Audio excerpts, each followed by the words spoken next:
long as we have. So So perfect. Michelle, where are you located? I am in Miami Beach. I live in South Beach. I've been here for about 2.5 years, but currently I'm over in Miami at a workspace that let me rent out one of their offices. Yeah, well, that seems like nice. I mean, but how are were you pretty much unscathed by the hurricanes that came out? Yes, yeah. So the hurricane, the one 2 months ago, I think Ian ended up, we had a lot of wind, but it ended up going and hitting the West Coast. Somehow it kind of curled around and hit over on the other side.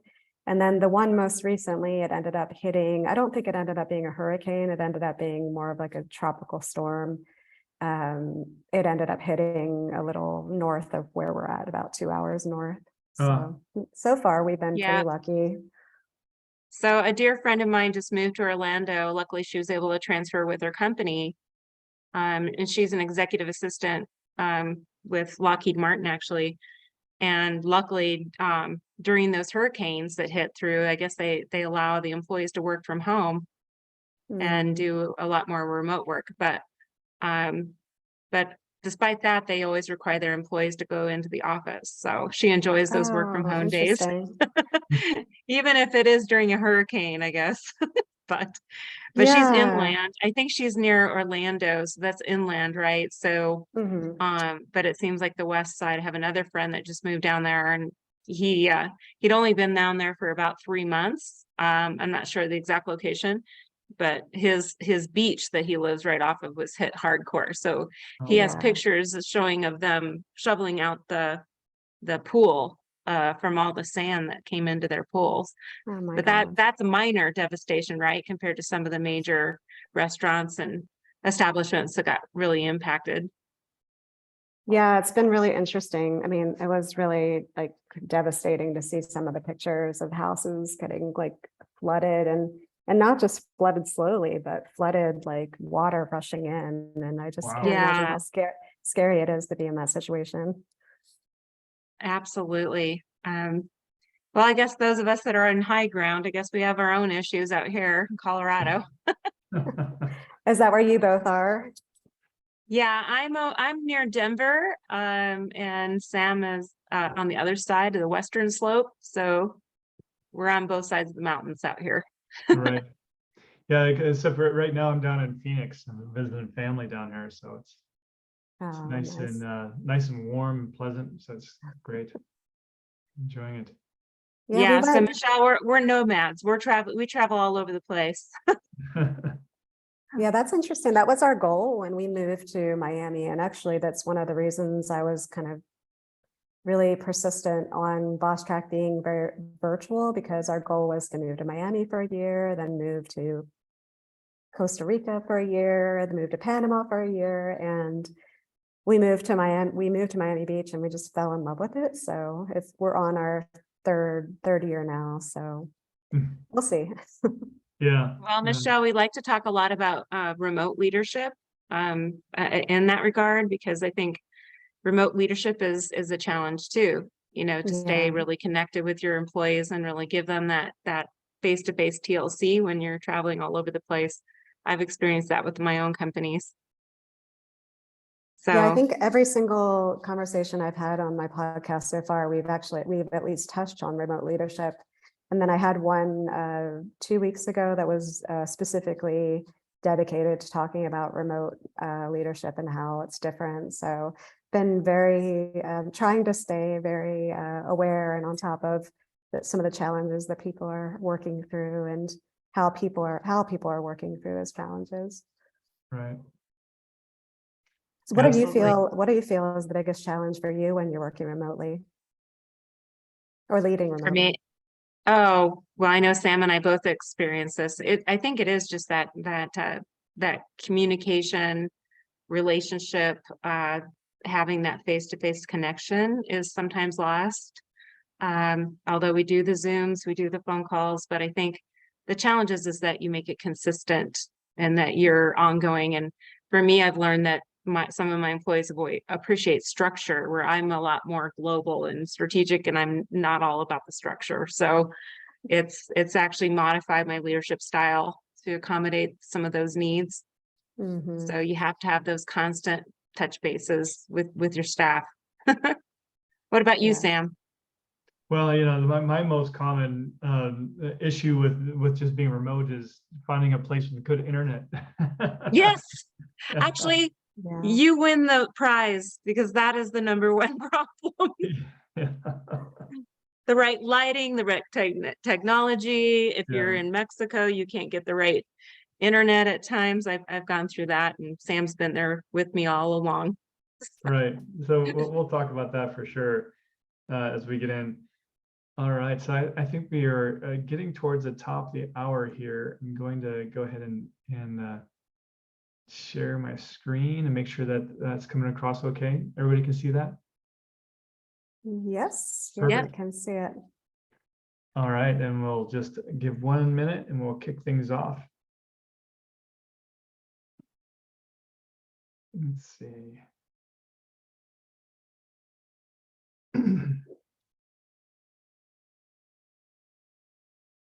All right, I'm going to go ahead and start the live stream now. Perfect. Bring everybody in. Great. Well, welcome everyone to the People Strategy Forum. We're a podcast and actually a live forum on LinkedIn and Facebook and Twitter and YouTube, so you can catch us on any of those channels there. But what we're all about is here on the People Strategy Forum is ensuring we're kind of elevating the industry overall. We want to ensure we're creating those workplaces where people are engaged and they're energized to be at the organization, because we believe that happy people create great workplaces and also great products and services for their customers. So that's the reason why we are here on the People Strategy Forum. All right, so we are nearing the Thanksgiving holiday here in the US, and so we do have some absences for people out visiting family. But hopefully we'll have some other hosts that will be joining us in shortly. We just have Singla joining us right now from India.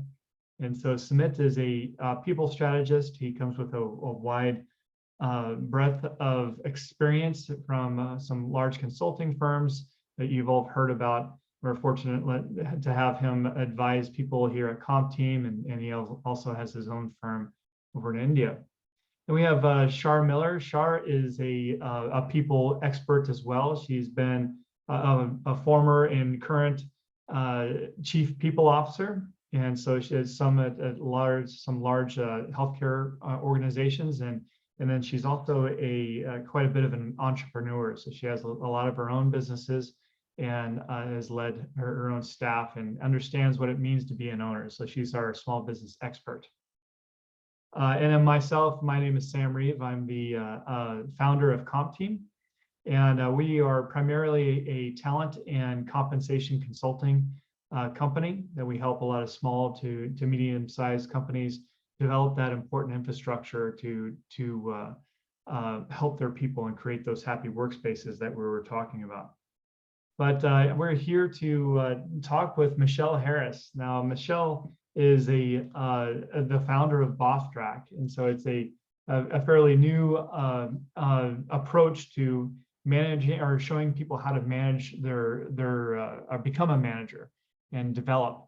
And Michelle works with a lot of women in that space, and there's some unique issues with women leadership that we're going to be talking about today, and how to bring that to light, and also other factors of leadership and some of the issues that are found today, such as remote and hybrid work. But Michelle, she comes from the financial and accounting industry. She's got 20 years of experience in leadership herself. And so she's been all through that time, as we all are leaders, one of the main things that we need to concentrate on is developing people. And so Michelle has a wide variety of techniques and how to coach and develop leaders. So Michelle, as we go on through this conversation, can you start with telling us a little bit about yourself? I mean, how did you get into leadership, and what was your drive behind creating BossTrack?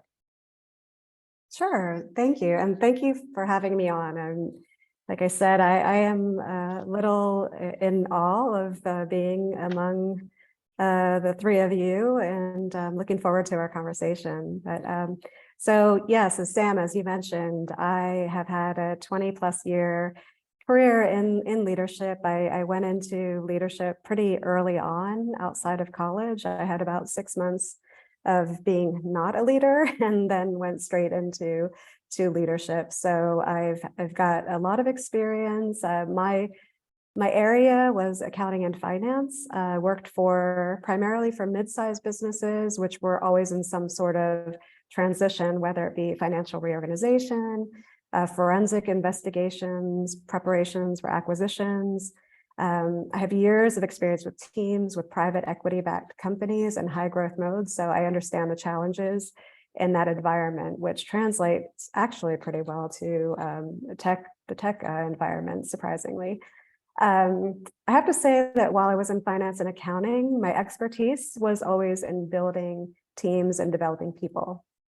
And I understand the challenges that women face in the workplace because, of course, I am a woman, and I've mentored a lot of women in their careers, and I was a single mom through most of my career, so I understand challenges that can come from that as well.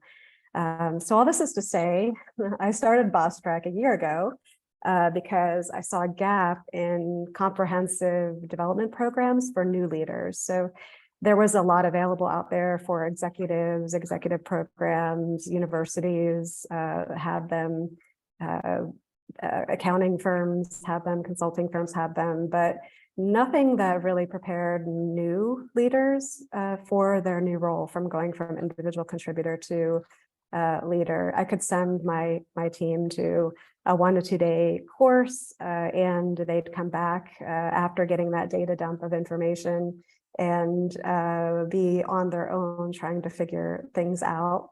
Or I could, of course, hire a consultant to come in and develop a program specifically for us, but it was really, of course, outside of our budget and takes the time. So it really, neither of those were very feasible for long-term development. So with BossTrack, we have a formal accelerator program that we take people through 8 weeks of learning the essentials of moving from a individual contributor to a leader. And we guide them through by providing a mentor/coach every week to talk through what the questions were, what challenges were, or even to talk through issues that they're having in their job currently. And we help them through the process, and we're there for them after the program ends as well for a year, and then further along if they continue the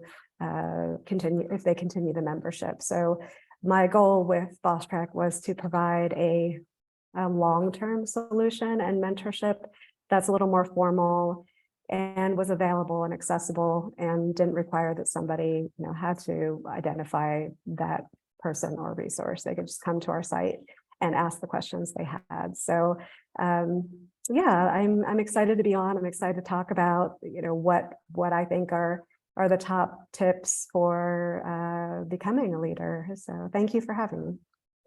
So Michelle, I have a question for you right off the bat. I'm just kind of curious. At what points should someone engage with your support and mentorship? Would it be a professional that is looking for a leadership opportunity in the next 6 months to a year or in the future? Or would it be a freshly new leader that has just been promoted? Because regretfully, people wouldn't know about your resources. One day they're promoted, they're pulled in, they're promoted, and they wouldn't know that you're there. So what's the best time to engage with your services? Yeah, that's actually a great question. And there is a little bit of a varied answer there. So I would say, ideally, it's when you're first promoted and you are in the role, newly in the role, and you're experiencing the challenges, because then you can take what you're learning and apply them immediately and get results and kind of see get the immediate feedback. But that's not to say we also have had people that are preparing for a leadership role and want to learn, and they're high performers and they want to have the impact, and they're ready to take on that role, and taking our program gives them that kind of experience to say that they're ready for a leadership role. And we've also had women that have been leaders for 10 plus years take our program and have benefited from it, and have asked me to not focus on new leaders because they never got the leadership training to begin with. So they think that it's valuable for them. So, but I would say ideally it's for the new leader. Well, I mentioned when we first met today, I was telling you that I always like to talk about a story. And this just brings back those flashbacks when I was like 25 years old. I was in my first HR coordination position. By the time I was, I think 27, I know that ages me.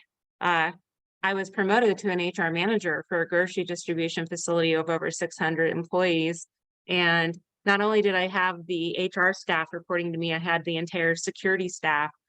And I say as a woman, it was very intimidating, not just because of my age, but also, leading an entire 2 different functions, very separate functions with very seasoned people and being promoted. One, the challenge was feeling a bit intimidated because of my age. Also because it was in the logistics industry. If anyone understands what that means, it means trucking, distribution, predominantly a male type of field. And also to top all that off, right before I was promoted, I found out I was pregnant. And so here I am standing in the back of a semi truck talking about employee benefits with truckers. And anyway, the whole experience was pretty overwhelming. I had to really beef up my self-confidence and really feel that I was knowledgeable and could bring my, my talents to this. But using this program that you have would have been extremely helpful, I think, in those days. That's why I can really relate, because I really felt like, I always say that I was on an island, I always felt like I was kind of on my own to try to navigate those waters, and at times was not feeling in my comfort zone. So is that the type of person that you would find very helpful to assist?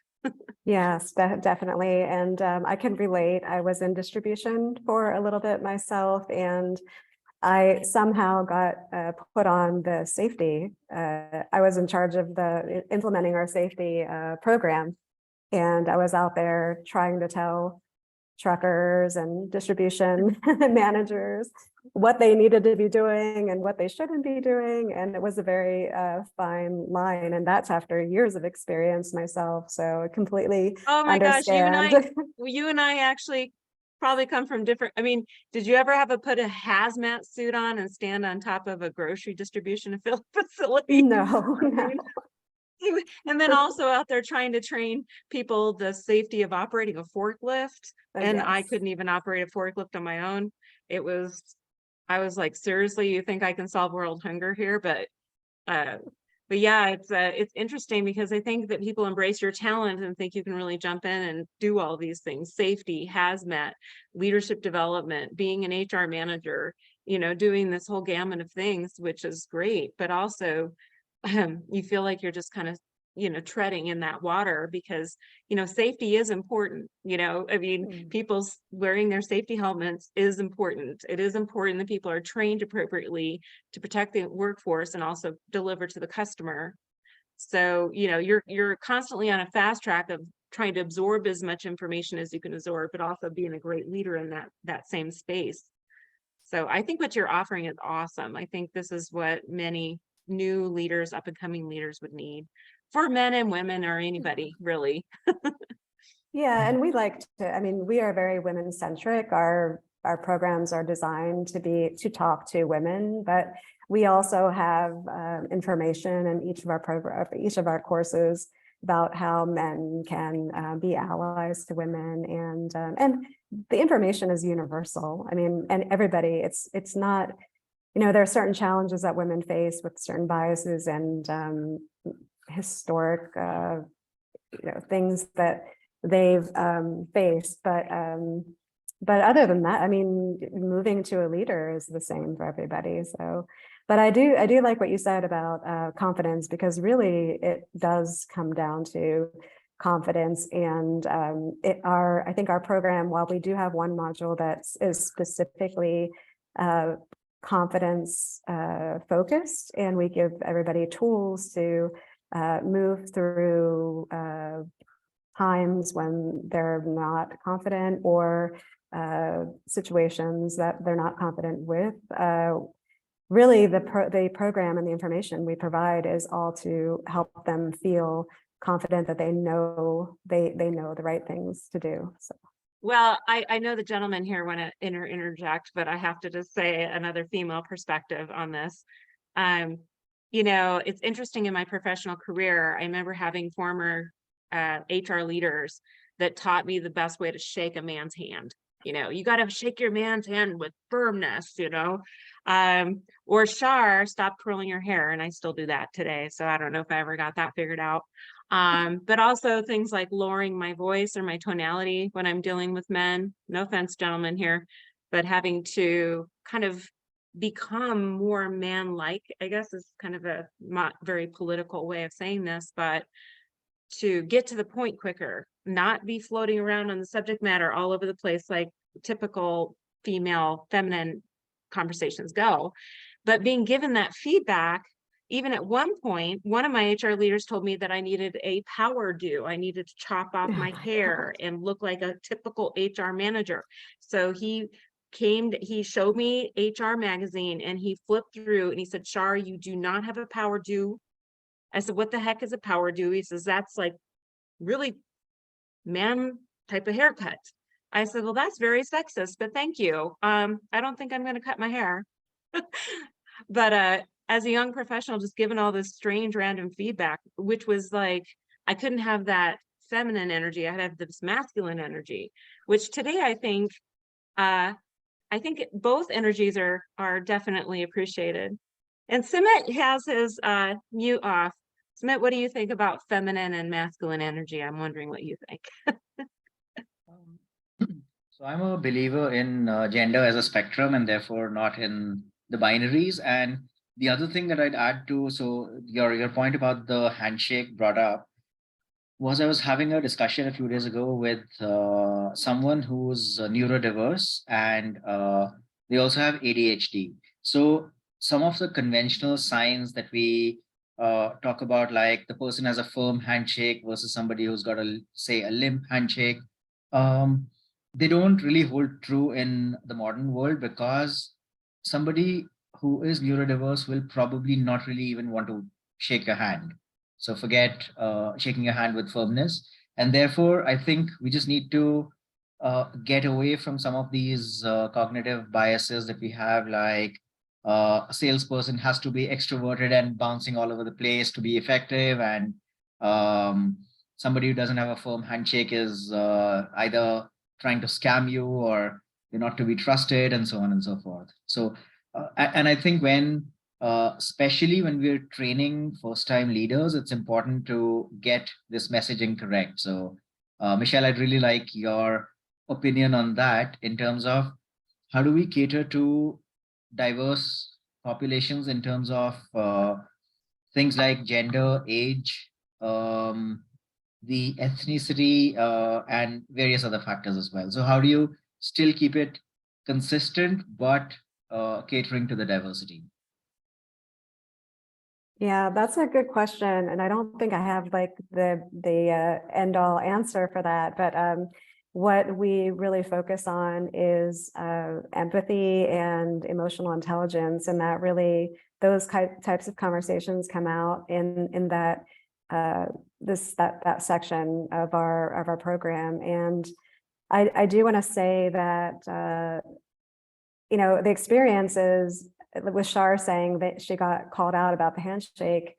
It's and some of those and rambling and even high-pitched voices. It's so interesting because it's not just a female thing. I mean, men, I've had so many men where I've shaken their hands and it's been a limp handshake, and have been in many meetings where men ramble, and it's not a gender specific thing, but it's like somehow women get called out for that. And I think for leaders coming up today, they need to kind of understand empathy and put themselves in the other person's shoes.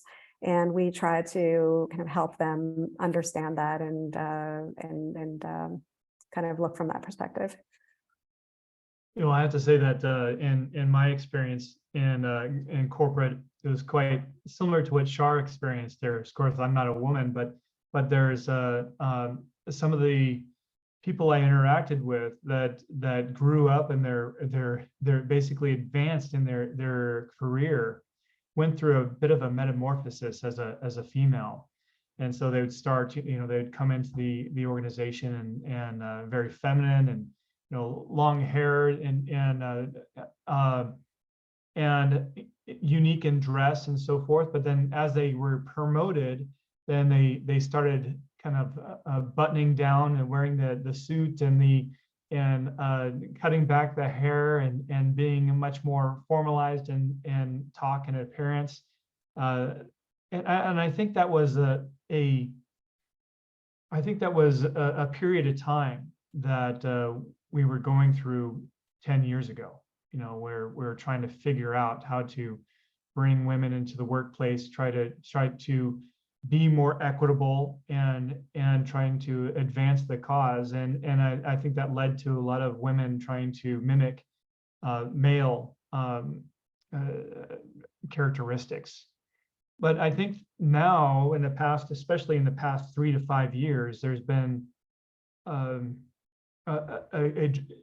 huge drive and coming to work as yourself, having more acceptance around our gender and that spectrum that Sumit was talking about, embracing our ethnicity and our culture. And I think that smart leaders are embracing that and are shifting their perspective, not to how you show up as much as what you produce and how you contribute to the organization, both and what you do and the behaviors that you bring and the holistic approach that you might employ. What do you think, Michelle? Yeah, I want to say that I definitely agree with that. And I am very heartened to hear more and more people talk about contribution versus, putting in the hours or fitting a certain role. And especially when it comes to remote work and the perception of what they're doing. And we talk about that a lot with remote leadership in terms of it's about the work getting done. It's not about, but I don't want to ramble off on that, but I do want to say something that might be a little controversial. I do think that I completely agree with you, Sam, that everybody should show up. They should be allowed to, if I want to have my hair pink, have my hair pink, or if I want to have short hair, long hair, pants, skirts. But I think I've seen instances where it can be taken a little too far and people can kind of start getting sloppy. So I think there's still something to be said about, looking somewhat put together, like especially if you are looking to kind of climb the corporate ladder and move into more executive level roles. I mean, it's just something that it's to be aware of, and not to say you need to wear makeup, but it's really just, and feeling and looking put together. And I don't know. What do you guys think about that? Because I think that's still important. Yes. So here we are. You've got Sam, Sumit, and Char. We're in our Thanksgiving wear, and you have more the office approach today. So we're not being the best example, but I would definitely say that it's funny because when I was doing more of a corporate role and I had all my fancy suits and every single color of the rainbow with my black slacks, it's just so funny. but I remembered it was the diversity and inclusion director that pulled me aside, and he said, you need to learn something about executive presence. And that, I think, like what Sam was saying, do you remember that was a big cliche word back in a decade or so ago? And I was like, what is the executive presence class? You know, it's kind of like, you know, those movies where the girl goes in, the girl that goes in and learns prim and proper manners. You know, I don't know, what movie is that? One of you guys would probably know. You know, it's not tomato, it's tomato. My Fair And Lady. yeah, my feeling. See, I knew you'd know that. But, you know, it was funny because I was given feedback about executive presence, and it was one of those kinds of conversations. You know, you need to drive the right car. That was one, because obviously my PT Cruiser was not cool enough. I need to have the appropriate attire, and also how I communicate, you know. And I found that fascinating. And this gentleman that actually gave me this feedback literally took a 3-month very hardcore course on executive presence. And I found that and I'm sure it was very expensive. Yes, I'm sure. But I think today I do agree. I would Sumit and with the team here. I think there's more of a awareness and softness to the fact that diversity is so more valued today. As long as we follow the lines of the dress code, which many of us have written, and that yes, we do, or we might be okay with dreadlocks as long as it's pulled back appropriately. But yes, it can be very controversial and very opinionated, and people can be very offended if you don't handle that with delicate gloves and appropriately introduce that executive presence into the organization. Yeah, one thing that I'd have to add to that is that I meet with executives all day long, every day of the week. I mean, in my role, and I have to say that there's been a huge shift in leadership and dress. You know, a lot of the leaders male leaders that I meet with are often very casually dressed. I've even had some that wear ball caps and so forth. And I think that might be a bit of a backlash from just the technology groups that I typically meet with. But one thing that it is clear, women leaders must, even today, compensate to be treated inequitably with men.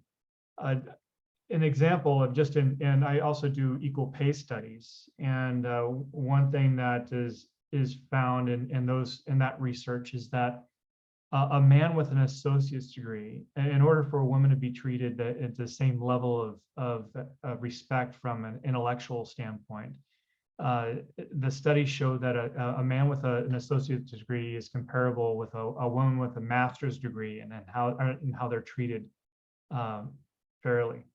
And so that's still a bit shocking. There's some work that needs to happen in our society there still. I think that we're coming the right direction, but I think you're right, Michelle. I mean, it's definitely when we're thinking about how we present ourselves professionally, we first need to think about the people that we're meeting with and be adaptable on a daily basis. Because if we're at times when we're casual, we can be more approachable for most of the staff, and then there's other times where we need to up our game. We're meeting with the board of directors, or we're meeting with our customers and clients, and we want to make sure that we look a little bit more polished, irregardless of our gender, because of course we're representing the brand. We're representing when we're put together, then people have an impression that the company and the way we're managing things, the way we treat our people, is a little bit more refined as well. So I think that there is a time for everything. Yeah, and I completely agree with that. And I have to say, all of you look very professional and polished, and even with what you're wearing. So I didn't at all mean that, but it's more just, at least comb your hair, at least, wear something that's not, I like what you said, Sam, about it being depending on the situation, because you do, like, I probably feel more comfortable meeting you for the first time when you're not in a business suit and informal, and you feel it just gives a certain feeling. But I wanted to say that, that's something that we talk about. So I don't know exactly. I think that's going to take time to change, because it's insane. Some of the things I hear about, just, people being able to have their natural hair and that being professional or unprofessional.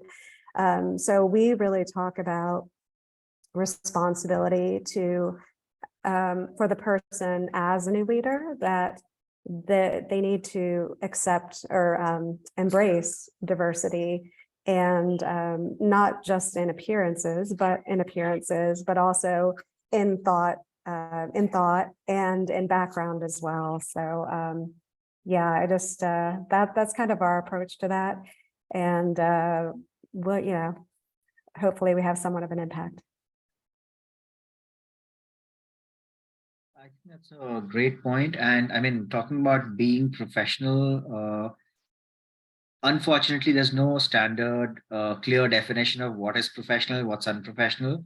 I don't know if you've come across this scenario, Michelle. Very recently, there was somebody who posted on a social media forum that they're a new employee, and they were on a Zoom call with a client, and their cat happened to jump into their lap. And after the call, their boss called them back saying that was extremely unprofessional, and make sure it doesn't get repeated in the future, and so on and so forth. So imagine, so while that person hadn't really named the organization, but imagine how much damage it could do to your to the way your culture is perceived. That it's absurd that somebody's cat coming on screen requires to be reprimanded by the manager. And I think organizations just kind of need to move beyond the accepted norms of what was professional behavior or professional attire earlier, and evolve a little, which is not to say that turn up in beachwear for a client meeting.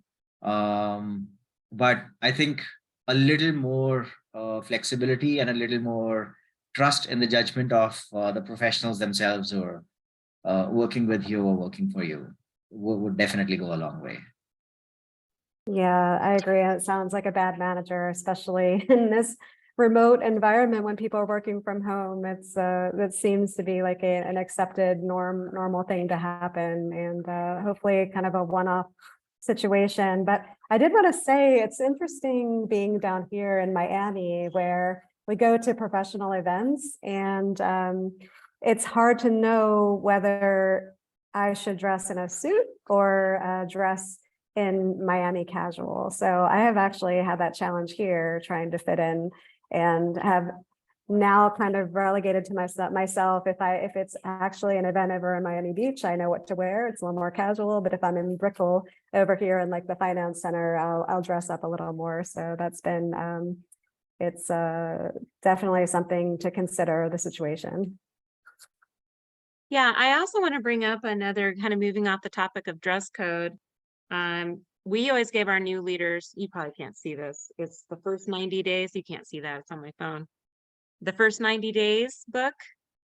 I know that's it's kind of an outdated book, but I think it did give some practical advice about when you become a new leader, with really understanding the organizational strategies, organizational goals, return on investments, and really focusing on what's valuable as a new leader in the organization, and really making a major impact, because that first 90 days is the first impression of your leadership in that organization. And oftentimes new leaders don't take the time to really ask questions, for example, and really sit down with every employee and really understand what the needs are as their new leader in that group or that organization. And I've also often seen new leaders come in thinking they know everything, they have all the answers, and I'm going to come in and communicate and delegate and say, this is what I expect from you, but never really sit back and learn from their new employees what it takes to be a good new leader in that organization. So I'm sure you're familiar with that book, but what do you think of those kind of resources to help a new leader really be impactful when they first start? Yeah, I'm all for any book that they can get a hold of, any information, any learning. It is their time to, just absorb as much information as they can about their new role.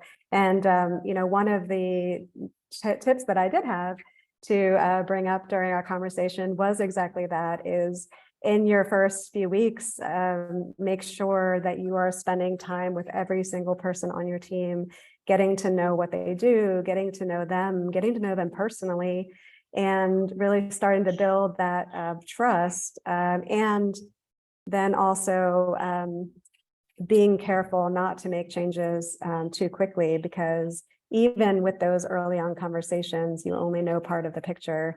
So making sure that you kind of take the time to understand the full picture and not feel like you need to come in and make a difference on day one or month one.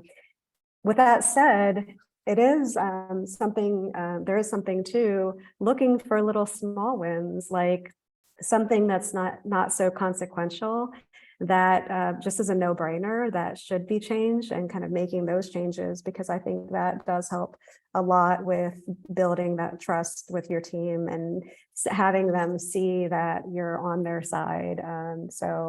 But yeah, for sure, you definitely need to take the approach of getting to know your entire team, what they do, before you start, thinking anything about how to change things or take over. Mm-hmm. Well, one other story that I had is I was the regional talent management and organizational effectiveness director. That's quite a title, isn't it, for a healthcare system? But what happened is that with changes in the departmental structure, I ended up inheriting the learning and development department, the process improvement department, and various departments within that structure. And unfortunately, I think a lesson that I learned is the communication processes of that change did not occur correctly. So, for example, somebody was laid off, or a particular leader was laid off in that organization, and next thing you know, the very next day, I'm magically their new leader, So the employees, I remember I was in the conference room and it was being announced that I was going to be their new director. And I felt like I was, all of a sudden this anger came out, this absolute anger, not necessarily because they didn't like me, but they were angry about what happened to their former leader, the rapid change and the lack of sensitivity to how they felt about this particular director her position being eliminated. I learned a really harsh lesson in that change management process. And back to the confidence to be able to say, okay, I apologize for the fact that we did not handle this change very well. We communicated it abruptly. We didn't get a chance to really sit down and hear your side or perspective as inheriting a new leader. So I really believe that change management process is absolutely critical, because if you don't really handle that well, that new leader is going to, no matter what their gender or background or diversity, is going to fail in that process. So it's something to be very sensitive to, which was one of the biggest lessons in my career. Yeah, I have so many stories of that same situation. And yeah, change management is a whole other topic that I could spend, hours talking about, because part of my other passion besides team development is process improvement, and all the projects that I've been involved in change management. And that is the first thing that you need to focus on, is having a good change management strategy. And it's so interesting when, it's a touchy thing when somebody leaves, or, especially if somebody is let go. There's only so much advance warning you can give to a team that something's going to change. And so I think it definitely is all about communication, as much upfront as you can, but even, and it goes back to empathy and understanding the team and where they're coming from and how to talk to them about the change. So not only is it difficult to be promoted to that new leader position, but it's also difficult to manage up and communicate with your superiors, your vice president levels, or whatever levels they are, to manage up and say, I appreciate you just promoted me to a new leadership position. I appreciate that I'm getting all these extra responsibilities, being that I'm compensated or not. But also to manage up and say, you know, how do we handle this so it's not so disruptive? And how do we communicate and hold our horses a bit about how we're really planning for this? And sadly, I think a lot of newly promoted leaders are blindsided. I mean, it's one of those days you don't know you're getting a promotion. Next thing you know, I would have been there sitting in the president's office with my cup of coffee, and he goes, "Oh, by the way, you're our new HR manager of XYZ organization." And I remember I was literally holding my coffee, and I totally forgot it was in my hand, and I went, "What?" And my coffee flew everywhere. It's really embarrassing, but I mean, I was just as much surprised that I got this promotion as the employees that I was going to be the new leader of, right? Also, I think part of what your topic is that here I am, the whole dynamic of I was now a colleague of all my new employees that now I'm the superior of, and whatever word you want to use, the leader of. And I assume you also talk about how to the boundary aspect of now I'm suddenly your friend at work, but now I'm now your boss. So this dynamic of how we relate with one another is going to change. So what is your thoughts on that, Michelle? Yeah, that is definitely something that we focus on in week one, because what does it look like if suddenly you're promoted and you're now responsible for leading people that were your friends, or that that you used to joke around with and like share maybe inappropriate stories with, and now you're in this new role, and how do you set those boundaries? What should those boundaries look like? Can you have a work friend that works for you? And honestly, we do try to discourage that. I know it's hard when you have a friend that you're suddenly now in charge of, but it's just a very delicate balance. But that even you have to be more sensitive to the way you're treating them, and be very aware. So we definitely walk them through the how to transition there. We also talk about that one of the actually things I was going to talk about was it's not only about how to communicate with your new team, it's also if you're reporting to something new, how do you now communicate to your new boss? Or even if it's the same boss in your new role, it could switch completely. So what does your boss expect? Like, how often do they want information? What kind of information? Like, what level of detail do they like to see? Detail. They like to see graphs. They just want to hear high level. Kind of making sure that is not a barrier to you being or succeeding as a leader, like making sure that you are communicating well with your own boss. It's so essential to being a successful leader. Well, I think one of the challenges too is just learning how to delegate, because I've seen where employees are promoted very quickly and they think they can do everything on their own and not rely on their team. I've had that challenge personally. You don't want to bother your team with, "Oh, honey, I need this," not honey, but I need this PowerPoint done tonight. And it's, it's Thanksgiving Eve and I need this PowerPoint by tomorrow. And then you're spending, all night doing that PowerPoint and not relying on your team to help you. I mean, believe me, I have a zillion stories about that, and just changing my psychology about how you rely on your team's talents.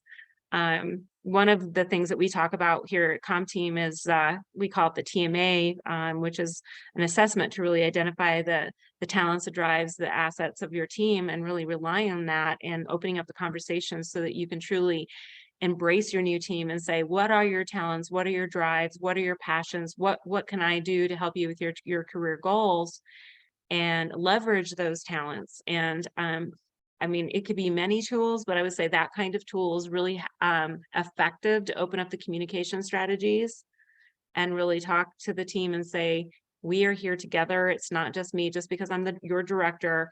We are a team, and together we will make a difference if we leverage the talents of our team holistically. And those are the kind of things to really open up the dialogue, which are so critical for a new team. So do you ever talk about, Michelle, in your coaching, that people maybe take some form of assessments or some type of analysis to really understand the talents of their teams? Do you recommend any of those types of tools, or have you thought of those? Yeah, I feel like you're going right down my list, Char. Sorry. But, no, it's perfect because a while. no, so as far as assessments go, yeah, we do talk about different, like we introduce the Myers-Briggs and Enneagram and other types of like DISC to as kind of getting to know your team building events. I do try to be careful because I'm not an expert in those assessments, that, you know, it's more for information and should be used as a general guideline, and it shouldn't really pigeonhole somebody into, okay, you got you're a high D, so that means I have to treat you like that. And we're going to talk about you being a high D all the time, because people can change all the time. So we do talk about, you know, use this with, you know, as a guideline, but don't like don't pigeonhole people into like their results. So yes, and I definitely am going to check out the assessment that you mentioned that you have, because that sounds perfect, because what I was going to talk about was delegation and, you know, understanding your team's, what their strengths are, understanding what their workload is, what they can handle, is all very important to delegating. And delegating is one of the hardest things I see new leaders face. There's different reasons. One could be they're just time crunched. It's easier to do it myself. I can do it better. Like I don't think I have anybody on my team that can do this as well as I do. Or it can be, I just don't want to burden somebody on my team with this extra work. But you have to do it as a leader, and you just have to do it strategically and in a smart way, and have a process in place to do it effectively, because you can't just dump something on somebody without telling them how to do it, and, you know, giving feedback and kind of I don't want to say hand-holding, but working through the process with them to make sure that they got the right resources to take on the work. But I do want to say, like, one of the things we really try to drive into our students is that if you don't delegate, you're stealing opportunities from your team, because there are people on your team that want to grow and develop. And, you know, the work that you're doing is probably something that will advance them in some way. It'll give them something new to learn. So it's really beneficial for both you and your team, as long as you're focusing on it in the right way. And in fact, we actually have a delegation toolkit that we give to our students, but we also offer for free to people visiting our site, because I just think it's so important to talk people through the benefits, how to do it right, and kind of a strategy to do it in a way that makes sense. One other thing that I just want to bring up, Michelle, I think that's a great suggestion on delegation. But kind of revisiting the concept of boundaries. And one other thing that I think that holds back women in certain situations is that a lot of people know that women can be very accommodating in taking on new tasks. And of course, as a new leader, you also want to show what you can do. You want to never say no and so forth. But I think there's some power in saying no, and maybe more constructively, respectfully declining an opportunity. such as there's some things that seem to fall on the shoulders of women more often that can be career limiting, such as being the party planner, arranging those types of things that can actually damage one's career. So could you tell us a little bit about that?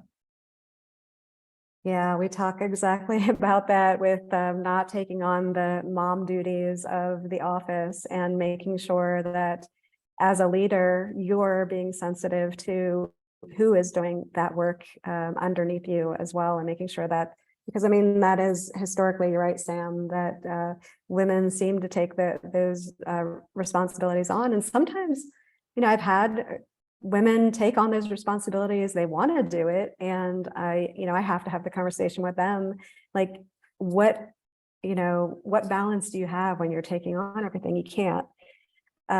So we do talk about, from that perspective as a leader, making sure that you're not allowing that to happen, but also how to have the conversations of no, how to have the conversations, not, of course, not just no. It's like, okay, you want me to do this.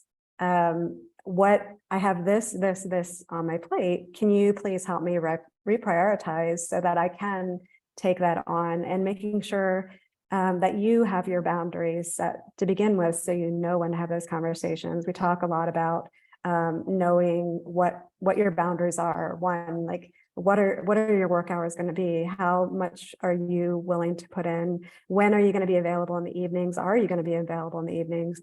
Are you going to make yourself available on the weekends? But like, knowing that all up front, so that when you're faced with things, like, you can feel empowered yourself to be able to have the conversation. And that's not to say you can't, I mean, there are times you're going to have to be flexible, but you have that starting point that helps you kind of have those conversations. But yeah, I mean, we have a whole not a whole section on those responsibilities, but we do need to get women away from feeling that they, or even being okay with other people in the office thinking that it's okay to put the party planning, or running the dishwasher, or making the coffee, or cleaning up, like, just all of those things, they just add up, the time adds up.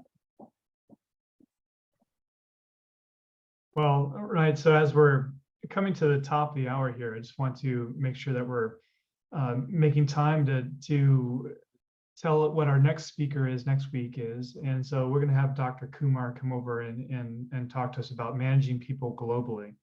So this is a situation of course, as we're talking about the awareness of being a leader and a new leader. And part of that awareness is understanding different cultures and how to be respectful and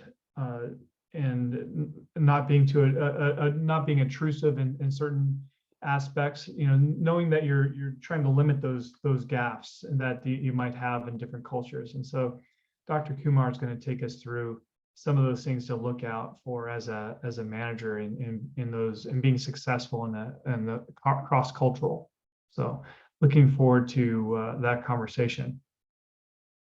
All right, as we approach the top of the hour, Michelle, could you tell us a little bit more about how people could enroll in your class, or maybe learn a little bit more about it? Yeah, so of course, thank you. So our website is thebosstrack.com, and we're on Instagram at thebosstrack, and I am out on LinkedIn. Meet Michelle Harris is my handle. And definitely the best way is to go out to our website and explore. We have a membership that is free that you can join, and that gives you access to, we have book discussions, we have podcast discussions, we have, and that's where you're going to find a space where you can ask a mentor questions that you have. But we also have our course catalog, and we have our Leadership Accelerator program that our next one will start in April of next year. So those dates are out there as well, and have tons of information on the programs. Great. And I understand you also have a podcast as well, right? Yeah, I do. We started it a few months ago. We just released episode 13 this morning. And we talk about actually leading with empathy in the one that was released this morning. So we've had wide-ranging conversations about remote leadership, general leadership, storytelling for leaders. It's been very interesting. I love the conversations. I leave everyone so energized. And yeah, it's called Her Hype Squad with BossTrack. So we want to be new leaders hype squad, and that's our goal. Yeah, I relate with that because I'm a very empathetic leader. I've always been. So it was pretty fascinating to me when suddenly we were offering certification courses on how to be an empathetic leader. And I was like, why do people not know what that is? So yeah, but that'd be a very interesting, provocative discussion about how to lead with more empathy. But it's been great having you, Michelle. We really appreciate everything you offer. Thank you. Thank you. I do want to say, there were two things that I wanted to say that I didn't mention was, one is as a leader, it's not about you. So you need to make sure that you're thinking about your team. And number two is that don't be hard on yourself. You don't need to come in and make changes. Don't be upset if you made a wrong decision. This is your time to figure things out, make mistakes and learn from them. And you have time. So just give yourself that, be empathetic to yourself. Yeah, be empathetic to yourself and pick the right organization to work with. I think that is critical. And as Sumit just said, HR with a heart, that's my little motto. But thank you, Sumit. But I think it really is critical when you're selecting an organization to work with, one, that you are a good cultural fit, a good culture to work with, and that your talent, skills, and abilities really align with the organizational values. And I think that is also really critical if you're looking to promote oneself and move up in an organization. So yeah, that's really interesting. So thank you. Thank you. Perfect. Well, another wonderful session. Thank you for sharing your knowledge, Michelle, and you've been a great guest. So I really appreciate that. But everyone else, thank you for joining us this week on the People Strategy Forum, and we look forward to seeing you and hearing you next week. So thank you very much. Take care. Thank you for having me. All right. Bye. Bye, all. Thank you. Bye.